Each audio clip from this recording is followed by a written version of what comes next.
আবৃত্তি করছি সুকুমার রায়ের লেখা জীবনের হিসাব কবিতা। বিদ্যে পোছাই বাবু মশাই চুরি শখের বটে, মাঝিরে কন বলতে পারি সূর্য কেন ওঠে, চাঁদটা কেন বাড়ে কমে, জোয়ার কেন আসে। বৃদ্ধ মাঝি অবাক হয়ে ফেল ফেলিয়ে হাসে। বাবু বলেন, সারা জনম মল্লি রে তুই খাটি, জ্ঞান বিনা জীবনটা তোর চারি আনাই মাটি। খানিক বাদে কহেন, বাবু বলতো দেখি ভেবে, নদীর ধারা কেমনে আসে পাহাড় হতে নেবে, বলতো কেন লবণ পোড়া সাগর ভরা পানি।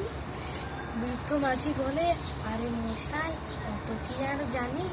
বাবু বলেন, এই বয়সে জানিস নেও তাকি, জীবনটা তোর নিহাত খেলো, অষ্ট আনাই থাকি। খানিক বাদে কহেন, বলতো রে বুড়ো, কেন এমন নীল দেখা যায় আকাশের ওই চূড়ো, বলতো কেন সূর্য চাঁদে গ্রহণ লাগে কেন।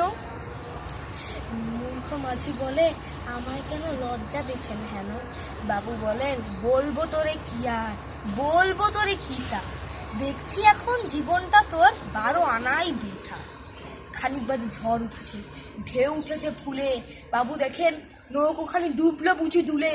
মাঝি রে কন, এ কি আপদ, ওরে ও ভাই মাঝি, ডুবলো নাকি নৌকো এবার, মরবো নাকি আজি।